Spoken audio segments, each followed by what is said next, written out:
30 баптың мен үшін бір ерекше бір бөлігі бұл ата-ана жауапкершілігі туралы айтылуы.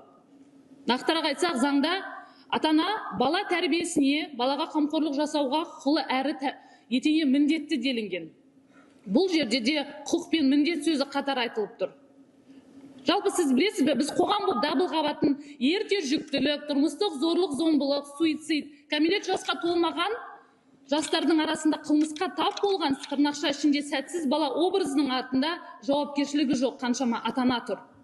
Оған дәлел әлеуметтік кәсіпкер ретінде, әлеуметтік жауапкершілігім ретінде, жалпы соңғы жылдары балалар үйінде ерікті тәлімгер ретінде жиі кездесу ұйымдастырамын.